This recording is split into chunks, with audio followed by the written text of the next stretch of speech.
Le 7 janvier dernier, la Cour constitutionnelle du Bénin s'est déclarée incompétente quant aux différents recours ayant trait au parrainage et à la prorogation du mandat présidentiel. L'opposition ainsi déboutée se cherche visiblement une porte de sortie pendant que nombre de spécialistes se réjouissent de ce que la Cour se soit restreint à son essence originelle, celle du contrôle de constitutionnalité, et ne pas s'épancher, comme dans le cas présent, à la volonté des constituants. Ce sera le sujet principal de notre duel de ce matin. Le duel, c'est parti.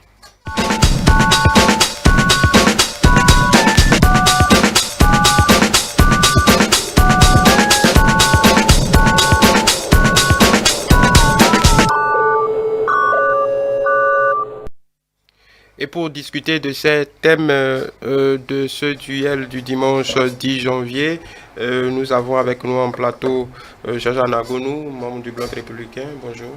Bonjour, chers journalistes, et bonjour aux auditeurs de ETélé et Océan FM. Je leur souhaite une bonne et heureuse année. Et une bonne fête du vaudou par ailleurs. Djaramoussa Soumanou, bonjour. Bonjour François Xavier, bonjour à tous. Merci de nous avoir encore rejoints pour ce duel de ce dimanche. C'est toujours un plaisir. Voilà. Avant d'arriver à cette question des décisions de la Cour constitutionnelle, juste quelques minutes, votre avis sur le chef de l'État. Le 7 janvier, décidément, est une date charnière. Le président de la République aussi a entamé la deuxième phase de sa tournée de reddition de comptes. Encore une fois, à la rencontre des populations du Bénin profond, comme certains me le disent. Qu'est-ce que vous en avez? Nous avons eu les images à Perere, Gogounou, ainsi de suite. Qu'est-ce que vous en avez pensé? Qu'est-ce que vous pouvez en dire très rapidement? Disons que nous avions déjà dit à plusieurs reprises que le chef de l'État est dans son rôle. Oui. Dans son rôle de pouvoir aller présenter aux populations les résultats des 5 ans qu'il est en train de passer à la tête de l'État. Et il s'est dit lui-même que dans cette tournée, qu'il ne faut pas qu'il y ait de communes qui ne soient pas touchées. Exactement. Et donc c'est là son souci d'aller au plus près des populations. Et donc c'est une activité, une action à saluer, tant il est que le chef de l'État se doit de rassembler, de rencontrer ceux au nom de qui il a posé tous ses actes pendant 5 ans et de leur dire voilà ce que j'ai pu faire pendant les 5 ans et je me dois, en matière de reddition de compte, de venir vous voir et de vous présenter. Ça ne veut pas dire que les mêmes choses ont été faites partout. Il y a certainement des endroits qui étaient beaucoup plus dans le besoin ou des endroits qui ont été parfois, hésitons, mais prononçons le terme quand même, ont été privilégiés compte tenu de l'enclavement de ces endroits-là. Donc, le chef de l'État est allé dire le langage de vérité devant tout le monde, devant toutes les populations de toutes les communes de notre pays. Je pense que c'est à saluer. On peut dire, on a déjà étudié, on a parlé de cette tournée-là dans tous les sens. Ouais. Et certains trouvent que c'est fait tardivement, certains trouvent que c'est fait au point. C'est le chef de l'État qui détermine son calendrier. Et c'est lui qui sait quand est-ce qu'il peut le faire. Nous apprécions l'acte qu'il est en train de poser en ce moment. Voilà, il y a une idée nouvelle que le chef de l'État a semblé susurrer, c'est de rendre constitutionnel cet exercice de reddition de comptes pour permettre au chef de l'État en exercice d'aller de façon régulière, constante en face des populations pour des échanges directs et pouvoir tâter du pouls exactement la réceptivité de ces actions. Non, je ne pense pas que le peuple béninois a besoin de ça réellement. Pas de la tournée forcément. C'est normal qu'il puisse descendre sur le terrain pour parler donc de ses actions, même si réellement la période est choisie à dessein, d'accord. Pardon. Vous pensez? Oui, bien sûr, parce que nous sommes à quelques mois de la présidentielle et ses opposants le taxent d'être en campagne électorale déjà. Et donc, moi je trouve tout normal que certaines communes ne soient pas classées comme des communes de seconde zone. C'est tout normal que le chef de l'État en termes d'équité, puisse parcourir toutes les régions de notre pays, toutes les communes de notre pays, parce qu'il n'y a pas des Béninois de seconde zone, et donc c'est tout normal. Mais je continue de dire que la période est choisie à dessein, et donc forcément ces opposants voient d'un mauvais œil cette tournée-là. Mais réellement, je continue de dire également que nous n'avons pas besoin de mettre cela dans la Constitution. Le chef de l'État est libre d'aller peut-être parler de ses actions à ses mandants, mais on n'a pas besoin de mettre ça dans la Constitution. Des mécanismes existent, d'accord, pour permettre par exemple au peuple à travers les députés de contrôler l'action du gouvernement, et c'est ça qui est plus important, je pense. Voilà, que de permettre au chef de l'État. Je pense quand même que la polémique suscitée par cette tournée peut donner l'idée à quelqu'un de dire il vaut mieux mettre ça dans la Constitution. Parce que si c'est dans la Constitution va situer la période dans laquelle il faut faire cette tournée-là et faire cette reddition de comptes. En ce moment, un chef de l'État qui ne le fait pas dans la période sera condamné. On lui dira il devrait faire un devoir constitutionnel. Je suis aussi d'accord avec vous pour dire nous n'avons pas besoin de tout mettre dans la Constitution et qu'il faut laisser le bon sens des gens déterminer. Et c'est ça qui fait qu'on peut dire aujourd'hui que le chef de l'État est en train de suivre son calendrier. Certainement, c'est par rapport à la polémique autour qui se dit bon, mais non, mettons ça dans la Constitution et pour qu'un chef d'État puisse savoir que périodiquement ou à une période de l'année ou de son mandat, il doit descendre devant le peuple béninois pour pouvoir lui rendre compte. Je dis peut-être, je ne suis pas dans la tête du chef de l'État par rapport à cette proposition-là. Oui, je pense que déjà à la veille, donc à la fin de chaque année, le chef de l'État fait déjà un discours sur l'état de la nation. Oui, okay. Sur le terrain, c'est obligatoire. Sur le terrain, le chef de l'État. On parle d'échange. Sur le terrain, le chef de l'État rencontre qui? Le chef de l'État rencontre les élus locaux, d'accord, les conseillers municipaux, les conseillers communaux et qui portent la voix des populations à la base. Il rencontre également les préfets, les personnalités, les cadres du milieu qui pratiquement sont de son parti. Franchement, oui, non, mais s'il vous plaît. Non, pratiquement. Tous les conseillers ne sont pas. Suivez un peu. Il n'est pas allé là où il n'est pas allé dans les communes où c'est FCBE qui a la mairie. Non, je ne parle pas forcément de ça, mais réellement, ceux qui vont à cette rencontre-là, c'est pratiquement les partisans du chef de l'État. C'est pour ça que je dis, si réellement on avait une assemblée, réellement qui représente le peuple, cette assemblée peut déjà se permettre d'interpeller le chef de l'État sur ses actions, quitte à après rendre compte aux populations dont ils sont l'émanation. C'est déjà suffisant. Le chef de l'État, il a beaucoup à faire que de descendre comme ça sur le terrain. Voyez-vous combien de temps ça prend? Combien de temps cette tournée prend? Vous voulez dire que ça prend trop de temps, mais il y a eu un chef de l'État qui l'a fait toutes les semaines. Bon, ça le regarde. Donc, moi c'est mon analyse que je suis en train de faire. Je dis que ça prend assez de temps et ça prend des ressources également. Je voudrais relever quelque chose dans ce que vous dites. Beaucoup de personnes disent ça. Le chef de l'État est allé rencontrer les siens. Vous savez, je vous dis une chose. Si on fait élection demain, quand notre chef d'État arrive, ces élus locaux, ces personnalités, c'est avec les mêmes qu'on va travailler. D'accord? Et à partir du moment où ce cercle-là, cette arène-là, on a donné la possibilité au peuple. Le peuple s'est donné la possibilité de se choisir des représentants. La polémique qui vient chaque fois dire, c'est les siens. Ils sont pour quelqu'un aussi, à un moment donné. Et je ne peux pas dire, parce que le délégué du chef de l'État, du parti du chef de l'État, il n'est pas délégué de tout le monde dans le village.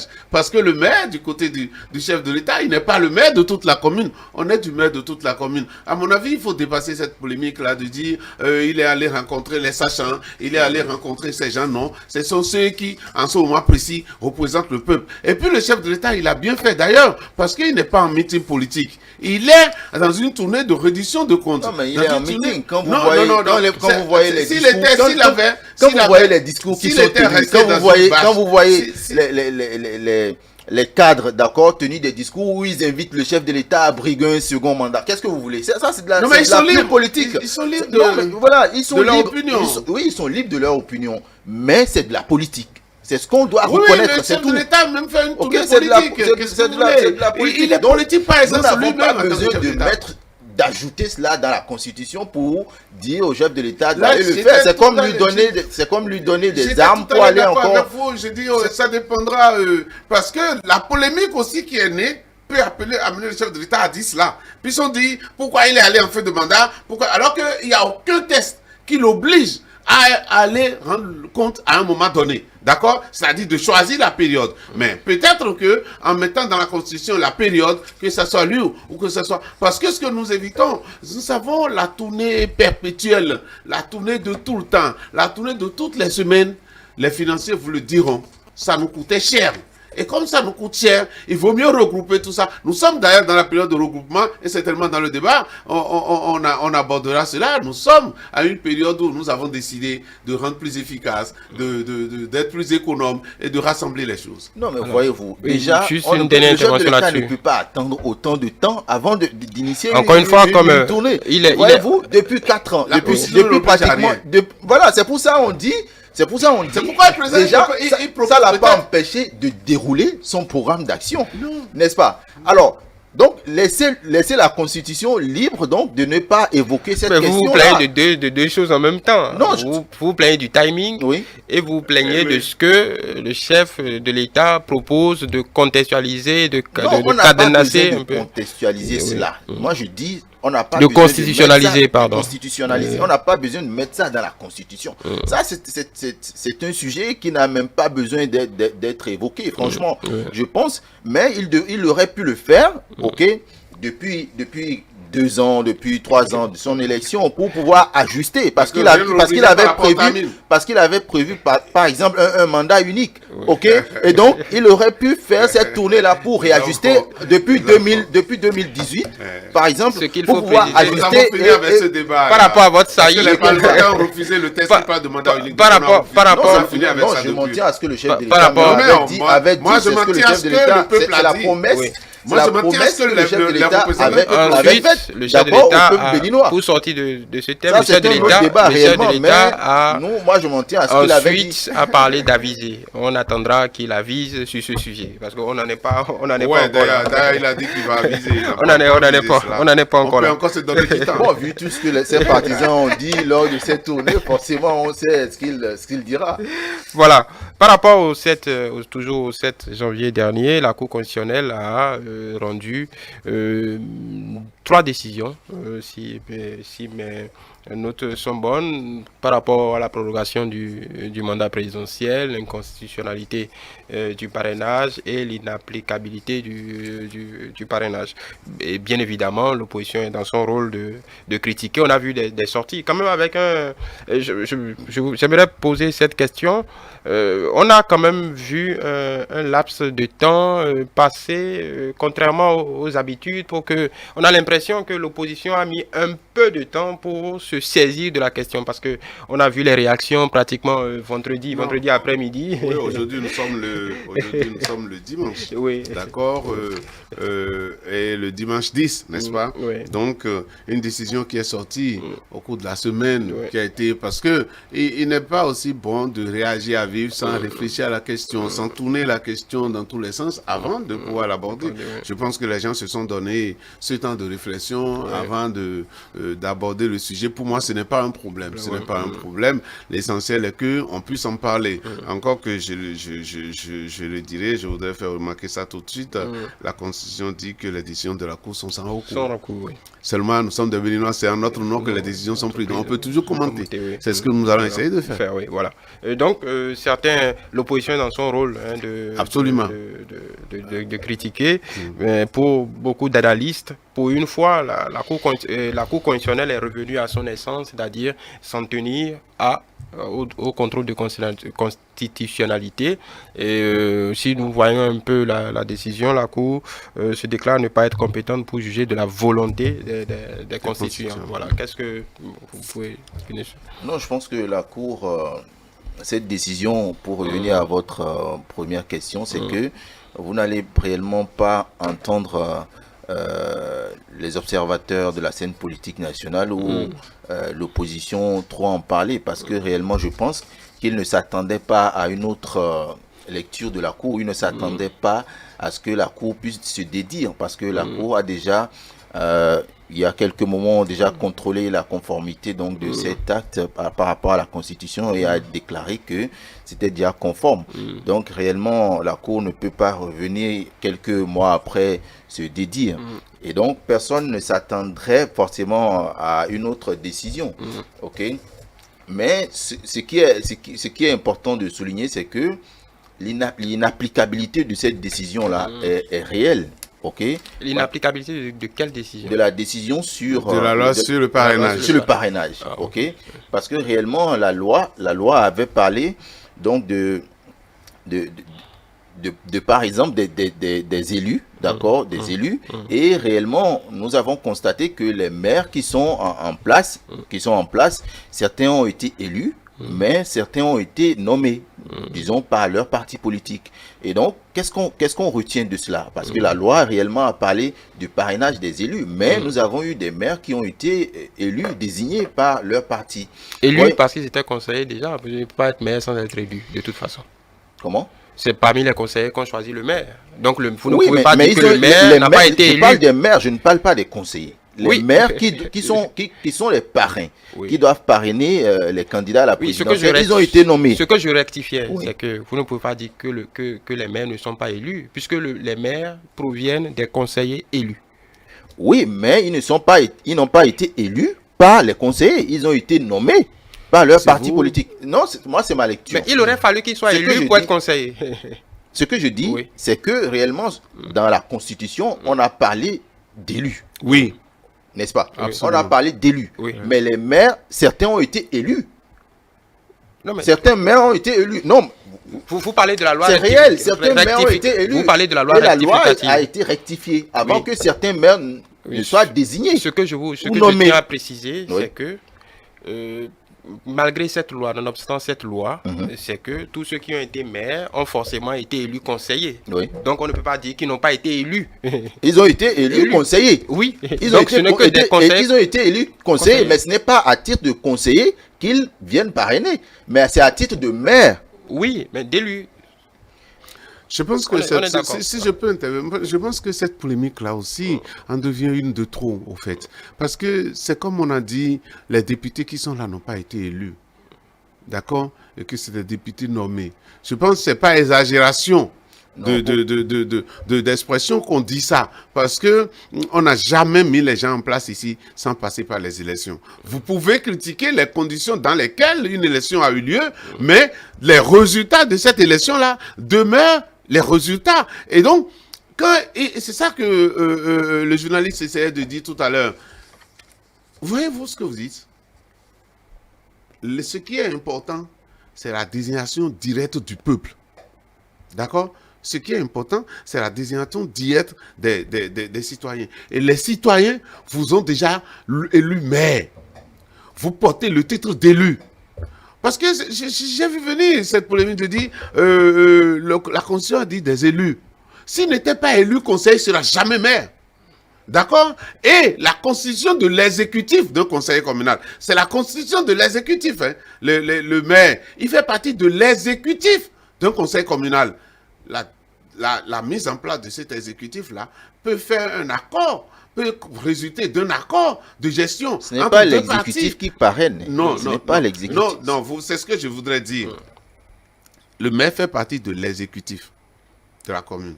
Vous êtes d'accord? Mais le parrainage est fait à titre individuel par le maire. C'est pour vous dire que le maire, il est un élu. Le maire est un élu. Tous ceux que vous allez prendre, ils ont tous été élus. Vous parlez finalement d'élection à deux niveaux. Pour dire le vrai élu, ce n'est pas celui qui a été élu à la base, mais c'est celui que les conseillers se sont rencontrés entre eux pour choisir. Je pense que à ce niveau-là, il y a une confusion qu'il faut éviter. Il faut éviter de faire cette confusion. C'est la confusion que devrait peut-être relever la Cour, par exemple, qui a refusé d'analyser autant les recours que les gens lui ont soumis. Mais la constitution, les conseillers de la Cour dit quelque chose. La Cour a analysé. S'ils font autre chose que ce que la Constitution leur a confié comme rôle, ils sont appelés à juger de la constitutionnalité de tout texte. Autrement dit, leur référence est la Constitution. Mais qui est-ce qui élabore la Constitution? Qui est-ce qui adopte la Constitution? Deux voix. voie référendaire ou voie parlementaire. Et donc ici, la Constitution elle-même permet les deux. Et à partir du moment où ça a été adopté, ça devient la Constitution, l'élément sur lequel les conseillers de la Cour doivent travailler. D'accord?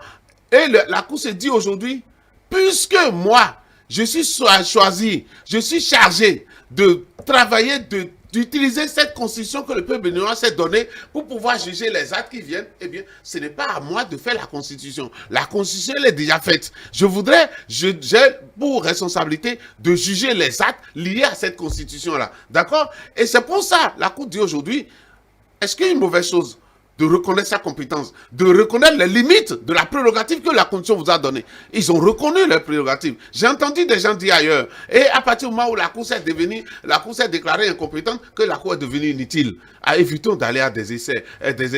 Parce que lorsqu'on est un homme politique... c'est leur lecture. C'est leur lecture. Lorsque vous attendez... Il va finir, vous allez avoir la parole. Évitons d'aller à des excès du genre. Parce que lorsque... Non, ce n'est pas des excès. Que les citoyens donnent leur avis. Vous avez dit tout à l'heure que réellement les décisions de la Cour sont sans recours, mais on peut les commenter. Alors si les citoyens font des commentaires sur cette décision de la Cour, ne dites pas que c'est une exagération. Ce n'est pas une exagération. Est-ce qu'aujourd'hui on a une constitution au Bénin? Nous avons une constitution qui est celle qui a été... Celle de 1990? Non, celle de 1990 a été toilettée en 2019. Oui. D'accord? Et une fois que c'est toiletté, c'est dans tous les pays, c'est partout, ça devient notre nouvelle Bible. Sauf si certains sont toujours là à contester. L'opposition dénonce ce toilettage-là. Mais l'opposition est obligée de faire les choses aujourd'hui selon cette constitution-là. C'est ça qui a fait que les démocrates sont nés. C'est ça qui a fait que les FCE sont nés. Parce qu'on est parti de la charte des partis politiques et du code électoral qui découle de la nouvelle constitution et qui fixe les nouvelles... oui, mais bon, vous vous comportez par rapport. Et si vous vous comportez par rapport à ça, c'est que vous rentrez déjà dans les rangs et vous reconnaissez que nous avons une nouvelle Bible, c'est que cette constitution votée en 2019.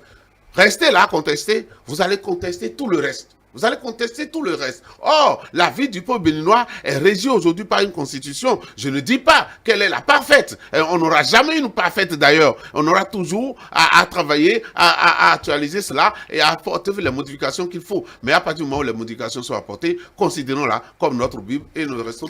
L'autre élément que je voudrais souligner, c'est par exemple que nous avons... normalement 83 députés, n'est-ce pas? Et sont 17 maires qui font réellement 160. Mais suite au décès d'un député, parce qu'aujourd'hui réellement nous avons 82 députés, d'accord? Et ceux qui ont intenté les recours au niveau de la Cour constitutionnelle ont dit que nous revenons à 169 parrains. 159 plutôt, 159 parrains, d'accord? Ce qui empêche par exemple aux candidats, aux futurs candidats, d'accord, ou qui nous empêche d'avoir, par exemple, 10 candidats à l'élection présidentielle. Bon, on savait qu'on aurait un maximum de 9 candidats, on le savait. Il y aura on le savait déjà depuis un moment. Et puis, des jeunes de haut niveau aussi ont dit ce truc-là, ce que vous entendez là, j'ai entendu. Mais est-ce que les 82... Ceux qui ont intenté députés qui le recours, c'est ce qu'ils ont soulevé pour montrer que réellement, c'est inapplicable. Cette décision-là est inapplicable, le parrainage. Les 82 députés, est-ce qu'ils ne doivent pas continuer de légiférer? Ils doivent continuer de légiférer, de voter des tests. Mais s'ils votent des tests, c'est que l'Assemblée est encore valide, malgré, c'est notre constitution qui a d'ailleurs voulu cela, que lorsque un candidat, le suppléant qui siège, arrive à mourir, notre constitution n'a pas prévu de reprendre les élections dans les circonscriptions électorales pour reprendre les choses. Donc, elle laisse l'Assemblée en place. Et c'est pas pour la première fois que nous sommes en train de fonctionner avec 82 députés. C'est déjà arrivé. Non, ce n'est pas là le problème. Non, attendez, je vais arriver sur votre raisonnement pour vous montrer pourquoi il ne tient pas la roue sur raisonnement là. La Constitution n'a pas dit que nous sommes obligés d'avoir 10 candidats. D'ailleurs, l'esprit dans lequel nous sommes partis, c'est pour réduire le nombre de candidats que nous avons l'habitude d'avoir. Non, mais on avait l'habitude d'avoir une trentaine de candidats. Mais aujourd'hui, ici, avec 160, mais est-ce qu'on est obligé d'avoir les 10? On a 10 candidats. Est-ce que c'est mauvais d'avoir 10 candidats? Non, c'est pas mauvais. Mais c'est pas mauvais. Mais 10 est valable, comme 9 est valable aussi. C'est ça qu'il faut reconnaître. 10 est valable comme 9 est valable. Parce fait. que la Cour ne nous a pas dit, vous devez avoir 10 candidats. Alors d'où vient cette polémique-là? De dire que même les députés qui sont là, parce qu'ils ne sont pas 83, ne peuvent pas légiférer légitimement. Non, vous n'avez pas dit ça. Parlé, mais on n'a pas parlé de légiférer. je n'ai pas parlé de légiférer. Non, l'analyse vient de là. L'analyse vient de là. Notre constitution n'a pas prévu que quand les députés sont 82, ils deviennent inutiles. Il faut reprendre les élections. Non. Notre constitution, d'ailleurs, s'est portée garante pour dire, même si un député meurt, même si on arrive à invalider un siège, le reste demeure majoritaire et ce reste-là doit travailler. Si nous sommes d'accord sur ça, que les 89 représentent notre Parlement aujourd'hui, le fait de dire que s'il manque un député, on ne peut pas avoir 10 candidats. D'où vient ce raisonnement-là? Non, mais est-ce qu'on peut avoir? Est-ce que réellement Oui, on ne peut pas l'avoir? Même on peut avoir 3 candidats. La question qui s'impose, c'est pourquoi devrait-on avoir 10 candidats? Voilà, en fait, c'est la question. Pourquoi Non, mais vous devez poser la question à ceux qui ont parlé de 16 parrains. Et en disant 16 parrains. Oui, est-ce qu'il y a un coût? Est-ce qu'il y a un minimum? Voilà, en disant 16 parrains, ils ont voulu mettre 10%. Est-ce qu'il y a un minimum ou un maximum de candidats idéal à avoir? Pourquoi, quand vous vous accrochez à 10 candidats, qu'est-ce que vous voulez dire? Que c'est inscrit quelque part? C'est selon ce calcul-là que ceux qui ont dit qu'il fallait 10 candidats, c'est de ce calcul-là qu'émane donc la volonté d'avoir 16 parrains avant d'être candidats. C'est le calcul qu'ils ont fait.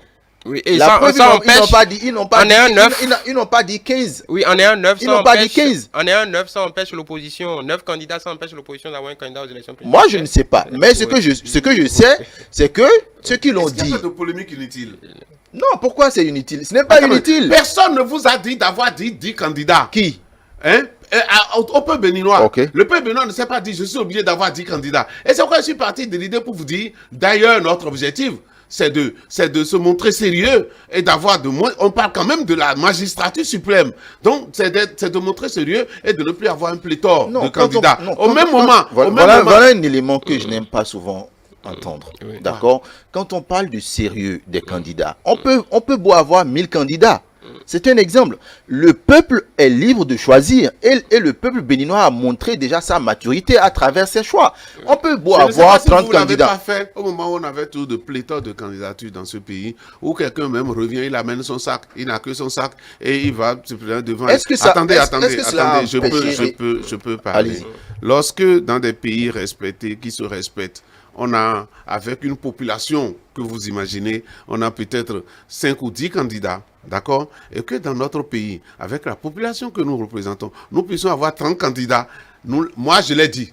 Je ne sais pas si vous ne l'avez pas dit. Moi, j'ai souvent déploré la chose, moi, personnellement. Et je pense que beaucoup de Béninois comme moi ont souvent déploré la chose. Donc, aujourd'hui, nous fixons les règles qui peuvent nous permettre de dire, le peuple, la société, elle est évolutive. D'accord? Elle évolue, elle n'est pas statique. Et que nous devons aller de mieux en mieux.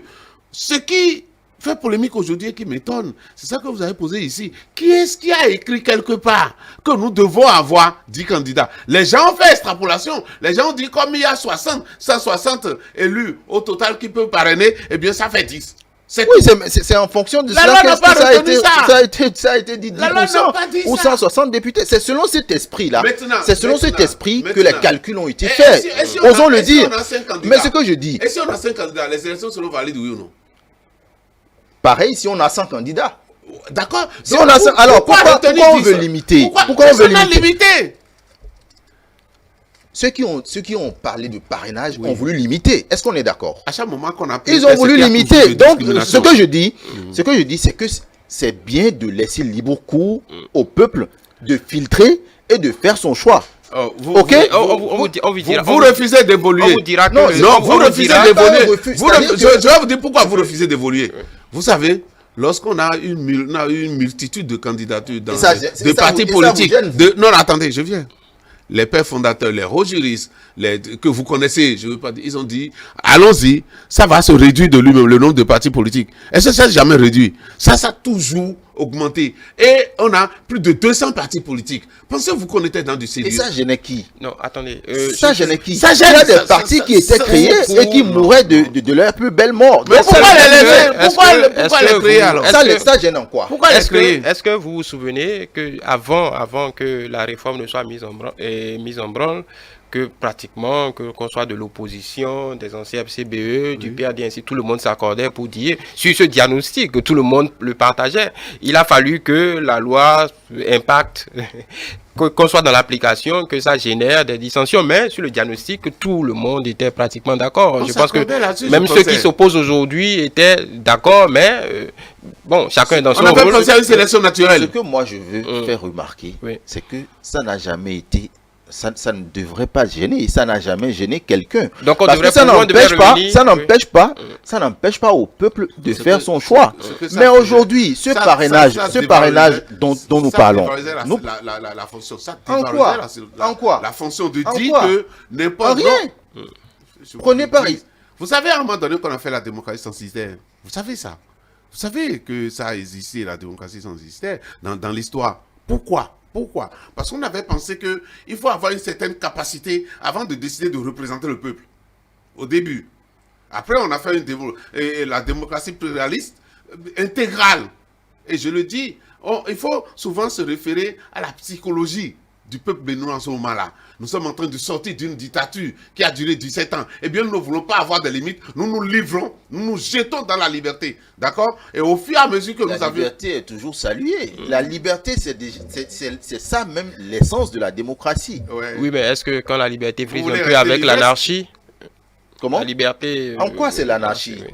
Est-ce que réellement, Est-ce que- lorsqu'on avait 30 candidats, Pour- ça nous empêchait pour- de choisir? Ça ne nous so- empêchait pas. attendez, Les gens parlent, soyons- les gens parlent de Soyons ceux qui raisonnables, vont- soyons raisonnables. Est-ce que pour, on va dire, le béninois moyen, normal, qui a une bonne capacité, même en supposant celui qui a une bonne capacité d'analyse, est-ce que c'est raisonnable de mettre 30 projets de société et de pouvoir... Mais c'est un peu de plus pouvoir- comprendre. est-ce que- La est-ce que- diversité, Oui, est-ce c'est l'essence que de la démocratie. question C'est que- possible. Oui. C'est possible. C'est possible de comprendre. Bien sûr. Finalement, c'est qu'on n'a jamais de projet de société. À peine 2 ou 3 sociétés de projet émergent. Non, mais et le reste- on choisit alors les bons projets de société. Oui. Mais Bon, lorsque de toute façon, vous donnez oui. 2 projets de société au peuple, Oui, d'accord, oui. ça empêche le choix. La preuve, nous sommes à quelques mois de la présidentielle, Oui. mais nous ne voyons rien venir. Nous ne voyons même pas des Ni candidats. de votre Non, côté. non, D'ailleurs, non, mais- non, mais- de notre côté. non, mais On vous dira, auparavant- on vous dira, on vous de dira- votre côté. De votre côté. on vous dira que... Rien venir on de vous votre dira- côté. Attendez, Parce que... on vous dira, Non, c'est ce que je dis. on vous S'il dira vous plaît. que du Non, côté de François. l'opposition, vous François plaignez Xavier. qui... Oui, oui, À l'heure où nous parlons, oui. Oui. c'est la première fois que nous voyons qu'à 3 mois de l'élection présidentielle, Oui. il n'y a pas d'effervescence. Dites-moi, Au moins à quelle d'un- élection au moins d'un présidentielle côté, au moins Non, d'un mais s'il côté, vous- au moins s'il du vous plaît, côté. reconnaissez-le. Donc, au moins du c'est- côté c'est- du Il y pouvoir a, en il y a au place. moins 2 candidatures C'est les déclarées. conséquences Personne du n'appelle à parrainage. rien dans C'est- de l'autre côté. C'est les conséquences On vous du dira qu'il y a parrainage 2 qu'on- candidats connus. Deux Qui- candidats qui se sont déclarés, Tometi, qui est Ouais, ouais, candidat je aux sais, élections je sais. présidentielles, et Monsieur- monsieur... Joël Aïvor? Non, pas Joël Non, Aïvor. lui, c'était pas déclaré Ouais, encore. ouais, Il y a quelqu'un ouais, qui s'est déclaré à ouais, Porte-Novo. Vous n'êtes même pas d'accord sur les Non, candidats. on n'a pas- du- non, on n'a dit pas à ceux être d'accord. qui ont déjà eu le courage de dire L'avantage des candidats. l'avantage de l'ancien système qui laissait libre cours aux candidats, aux Béninois, aux citoyens béninois, Le nouveau- d'aller se faire jauger par le peuple béninois, c'est que lorsque vous avez un projet sérieux, Oui. vous avez la possibilité de concourir et de vous faire élire. Ok? Et c'est cela qu'on souhaite toujours, Oui. que le peuple puisse avoir cette diversité-là de candidatures et que les périodes Avoir d'élection, 5 candidats, c'est pas les diversité. périodes d'élection Avoir soient 5 réellement candidats, c'est des pas périodes, diversité. soient réellement des... Où sont-ils? Hein? Ils sont où? Vous voyez- Alors, quelle période nous avons pour réellement analyser leur projet de Les société? Si élections- à les- 3 mois de l'élection présidentielle, nous ne savons même Oui. pas Ce quels que sont vous les dites, c'est candidats. valable pour tous les Ce n'est pas candidats. normal. Madame Moussa, Ce est-ce n'est pas que, normal. est-ce que le débat Voilà. que vous faites, c'est pas un vieux débat? Parce que même l'opposition est déjà passée à autre chose. La raison, c'est qu'ils ils viennent d'introduire, ils ont introduit des recours, on va dire des citoyens qui reprennent les mêmes exigences que l'opposition, ont introduit des recours devant la Cour constitutionnelle et on a le résultat de la Cour. Ça ne veut pas dire que ce vieux débat, est déjà du passé. Vieux. Puisqu'on a de nouveaux tests. Nous parlons de la présidentielle. Oui, mais on a de nouveaux tests. Est-ce que vous voulez, qu'est-ce que vous souhaitez qu'on revienne? Ces nouveaux tests dont vous parlez. L'opposition est en train de vouloir dire que c'est inapplicable. Donc ce n'est pas un vieux débat. Non. On parle du parrainage, on parle de la suppression de ce verrou-là et tout ça. Quelques points c'est pas le test n'est pas remis en cause, parce que si le test est remis en cause, les démocrates n'auraient pas de certificat comment on appelle, de conformité. Leur récépissé n'aurait pas eu leur récépissé. C'est sur la base de ces mêmes tests qu'ils ont que les démocrates. Je parle du parrainage. Moi, je ne parle pas donc du certificat de conformité. Ce que je suis en train de dire, on parle de l'inapplicabilité de ce système-là. Et réellement, l'opposition qui veut réellement entrer dans la course à la présidentielle veut d'abord que la Cour puisse déclarer cette inapplicabilité-là avant de pouvoir se lancer. Et c'est tout normal. La preuve. Tout le monde est là, tout le monde attend, et ce n'est pas ce qu'on souhaite. On n'aura pas assez de temps pour pouvoir jauger de la capacité de ces présidentiables-là. Ce n'est pas normal. Évoqué pour parler de l'inapplicabilité du test. C'est ça que vous et moi on est en train de discuter depuis tout à l'heure pour dire on ne peut pas dire que parce qu'ils sont 82 députés, que nous sommes obligés d'avoir 10 candidats nécessairement. Parce qu'aucun test, quelque part, ne nous a retenu d'avoir 10 candidats. Ça, au moins, il faut qu'on soit d'accord là-dessus. À partir du moment où on est d'accord là-dessus, le reste tombe. Parce que la Cour ne s'est pas permis d'aller à ces développements. La Cour s'est dit, la volonté du constituant, je n'ai pas à commenter cela. Mais vous et moi, on peut toujours se permettre de commenter cela. Lorsqu'un député, un siège arrive à être invalidé, est-ce que le reste des députés ne reste pas valable? Si le reste des députés reste valable, le reste, ils sont valables pour tout le reste. Ça dit que toute action qui doit venir. Donc on ne peut pas dire aujourd'hui parce qu'il va manquer un député et qu'ils sont 83, ils sont 82 aujourd'hui. Moi je ne peux pas. Sur quoi c'est basé les recours introduits par la Cour. Je ne vois pas pourquoi ça vous gêne. Mon cher ami, en quoi ça, cette observation bloque? C'est-à-dire, nous ne pourrons pas avoir 10 candidats. Maintenant, patron, soyons concrets. La décision est là. La décision est sans recours. Qu'est-ce que vous entrevoyez là pour les prochains jours? Pour l'opposition, cette question du parrainage? Je ne suis pas de l'opposition. Ah, d'accord. Bon, qu'est-ce que vous entrevoyez pour la suite? D'après vous, ça va se passer? La suite, c'est que réellement, on est toujours dans l'attente. À 3 mois donc de l'élection, on ne sait pas. Dans l'attente de qui? La Cour constitutionnelle a fait ça par. Non, on est dans l'attente des candidats. Parce que les candidats tardent à se faire connaître, à se déclarer. Parce que réellement, il y a ce verrou-là, et c'est le verrou qui constitue leur problème. D'accord? S'il n'y avait pas ce verrou, déjà, nous aurions déjà vu assez de candidats qui se seraient déclarés, qui seraient déjà en train de faire le tour donc du pays pour pouvoir parler réellement de leur projet de société. Mais nous n'observons pas cela et c'est dommage pour vraiment notre démocratie. Lorsque la Cour se déclare incompétente par rapport à une question donnée, et la Cour se dit je ne peux pas me mettre à commenter le travail, la volonté exprimée par le peuple. Il a dit constituant. La Cour, elle a parlé de constituant. Et moi, je vais plus loin. La Cour parlait des députés. Voilà, et moi, je vais plus loin pour dire que ces députés-là sont les porte-parole du peuple. Aujourd'hui. Ah, donc vous le connaissez.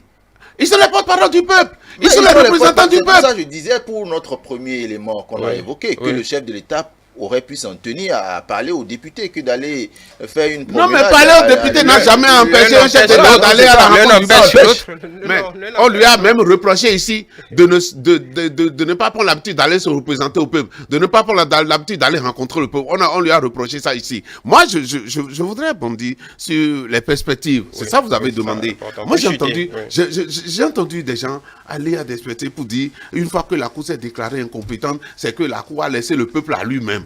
Mais qui a amené cette idée-là? Qui permet aux gens d'avoir ce genre d'idée? La Cour. Ils sont libres. Oui, mais nous nous sommes donné une loi. D'accord? Nous nous sommes donné une parce que réellement, ce n'est pas la première décision que rend la Cour. Et quand vous voyez un peu les décisions rendues par la Cour, c'est pas ce camp-là dont vous parlez, eux, ils disent que la Cour donne toujours des décisions vraiment qui prêtent à confusion. Ce qui montre la collusion donc, de cette Cour avec le pouvoir. Donc, c'est ce qu'ils disent. Ah, c'est ce qu'ils disent. C'est ce qu'ils disent. Répondez à ça et puis. Moi, je dis perspective. la loi, elle est là. D'accord? Les exigences sont là. Nous utilisons la loi. Comme eux-mêmes, ils le disent, elle est mauvaise, la loi, mais elle demeure la loi. La loi. Et on doit la respecter. C'est ça qui nous permet la vie en société. C'est ça qui permet l'équilibre. Donc ceux qui pensent au désespoir en disant, puisque la Cour s'est déclarée incompétente, le peuple n'a qu'à se prendre en charge lui-même. Ils sont en train d'appeler à autre chose. Et ça, il faut éviter ça. Parce que ça peut arriver à d'autres moments. Les constitutions, les règles que nous sommes données ont toujours été contestées par une partie du peuple. Mais ça n'a pas empêché d'évoluer. Cette partie du peuple-là n'a pas dit, parce que moi je conteste, je ne vais pas exécuter. C'est faux. Nous devons exécuter. Et la loi a déjà prévu ce que nous allons faire. Eh bien, la Sénat, en se comportant à la loi, a déjà fixé les règles. On a déjà sorti... Voilà aussi. Attends, laissez finir. On est en train de finir. Donc, vous allez répondre. Conformément à la Constitution, conformément au code électoral en place, a déjà lancer les débats. Et le calendrier électoral a été adopté en Conseil des ministres par rapport à cette nouvelle constitution. Ne permettez pas que nous puissions, par nos intérêts peut-être égoïstes, chambouler tout et dire, vous voyez, ça se passe en Côte d'Ivoire, vous voyez, ça se passe en Guinée, et donc par rapport à ça, ça pourrait se passer ici aussi. Non, le peuple béninois sait que nous détenons une constitution et que c'est par rapport à cette constitution que tout doit marcher dans le cadre des élections présidentielles. Voilà, s'ils font cette lecture, concluez. C'est tout normal qu'ils puissent avoir cette lecture.